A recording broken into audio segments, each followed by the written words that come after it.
Hi, I'm Olivia and I'm the content creator for Wilkinson Cameras here in the UK, and today we have the new Lumix S 100mm F2.8 Macro Lens. But before we get into the review, I just want to say a huge thank you to all of you for supporting us and our channel.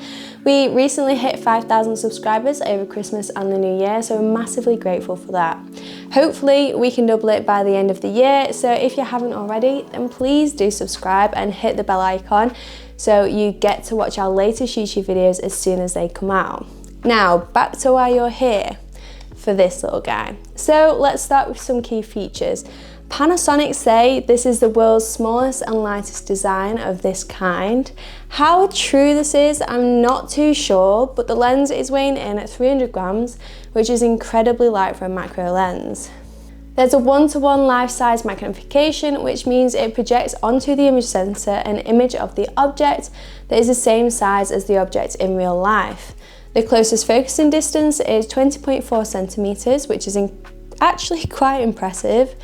A new dual phase motor, which is unique to Panasonic. This makes the lens smaller, lighter, faster, and more precise focus and great video performance. This also allows the lens to suppress focus breathing, so I'll be sure to test that out today. The lens is launching at £999, which is quite in sync with other brands. The Sony 90mm F2.8 Macro Lens is around the £800 to £900 mark, so we'll see how well this performs. With this lens being a medium telephoto at the 100mm focal length, and a macro lens gives you a wider range of shooting capabilities. You can use the macro capabilities for your nature shots like flowers and insects, also movement with water and hands, textures like fabrics, foods, and again nature, and then also you can use the focal length for your portraits and landscape shots. And with the f2.8 aperture, the bokeh and the depth of field will just be beautiful. Today I'm testing it with the obvious textures, plants, maybe a bit of landscape if I get the chance over the weekend, and all things macro besides insects. I'll also be testing it on the Panasonic Lumix S5 II. Just a heads up, if the exposure keeps changing, it's because I'm filming in front of a big window, and that is why it's a super overcast day and it's winding me up. But anyway, let's get into it. Pointing out the obvious, this lens is so small compared to other macro f2.8 lenses around the 100mm focal length. Panasonic have managed to reduce the size by using 3S focal lenses, adopting a double focus unit, which is the dual phase motor, which I mentioned earlier, and lastly the removal of optical image stabilization, but more on that later. As I mentioned earlier, it weighs 300 grams, is 82 millimeters in length, and has a diameter of 73.6 millimeters. The filter size is 67 millimeters. So very, very small. I've got it paired with the Lumix S5 II as mentioned before, and I can comfortably use it in one hand and is very well balanced. So much so, it would be perfect for gimbal usage and video, or even drones if you're into that kind of thing. The lens itself is very tidy. There's a focus ring, a focus limiter switch, and lastly an AF/MF switch. The focus ring is rubberized and feels quite sturdy, which eliminates accidentally knocking it. You can also change the focus ring control options. There's non-linear, linear, and set. Non-linear is where the focus responds according to the rotation speed of the focus ring. Linear is where the focus responds according to the rotation angle of the focus ring. And the last option is to set the focus adjustment range of the focus ring for linear.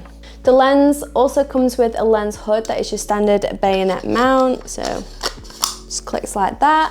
Panasonic have literally thought about every bit of detail. They've printed the text on the lens in grey to minimise reflection for close-up macro shots, which is just very, very clever. On each part of the lens, there's a sealant that provides dust and splash resistant properties. To what extent, I'm not too sure, but it is designed to withstand temperatures as low as -10 degrees Celsius and is tough enough to cope with bad weather conditions. For those that are interested in the lens construction, there's 13 elements in 11 groups. 3 a spherical, 2 UED and 1 ED glass. As you probably gathered, it's an f2.8 aperture with 9 aperture blades, which is the same as most competing f2.8 macro lenses of similar focal length. This still gives you a lovely looking bokeh, and you can see here that it really is very smooth and creamy. Depending on your camera, this lens will go brilliantly with the high-res shot mode found in Panasonic cameras, which is a mode that gives you 96 megapixel images. With the exceptional image quality that this lens already provides, with the high resolution mode, you'll be able to capture crazy amounts of detail. Let's, for example, try and take a high resolution image of something that's far away. Usually you would do this with insects that are easily disturbed, but I'm just going to use this fairy in the distance there as an example. I'm going to use a high resolution setting, or mode should I say, on the camera, and then in post I can crop in and we can really see how much detail we'll get. I am using it handheld. There is handheld high resolution mode, so that's what I will be doing. As mentioned earlier, there's a minimum focusing distance of 20.4 centimeters, which is incredible compared to other competing brands. This will allow you to get very close to your subject and really capture that detail in what you're shooting, especially with a 100mm focal length. Now, let's talk about the new motor that's unique to Panasonic, the dual phase linear motor. This new technology has allowed Panasonic to minimize the size of the lens, fast focusing, and impeccable image quality. It's essentially a piece of technology that gives you double focus, so faster, accurate, and more precise focusing. So far, the lens has performed very, very well. I've not thoroughly tested it yet, but I have taken a few images before filming this video. It's faster focus, the image quality is very, very good, and overall, I'm very, very impressed. The new motor is also supposed to suppress focus breathing, so I have decided to put this to the test. You can see that it's very minimal and isn't distracting at all, which is good for those videographers.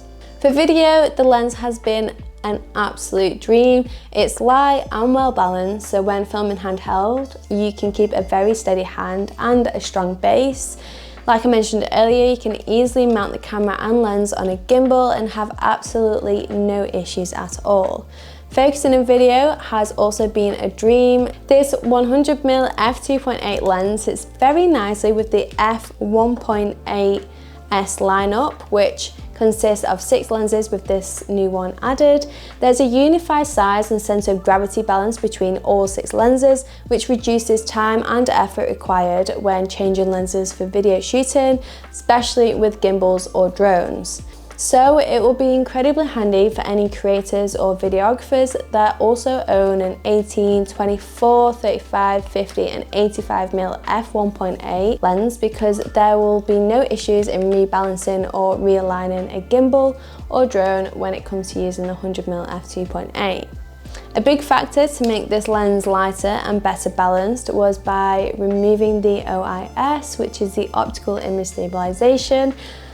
This isn't a must on lenses, and there are ways around this by pairing it with camera bodies with good body image stabilization, or simply mounting the camera and lens on a gimbal for stability. However, if you shoot handheld a lot, then this may be something you consider for those that rely heavily on stabilization. Other competing brands of similar lenses have OIS, and this might be where you need to weigh up the positives and the negatives. But like I said earlier, there's ways around this, and it's not essential for a lens like this. So that's it for today. Hopefully short and sweet. Let me know in the comments what you think about this lens. Are you going to buy one? Are you interested? Let me know below.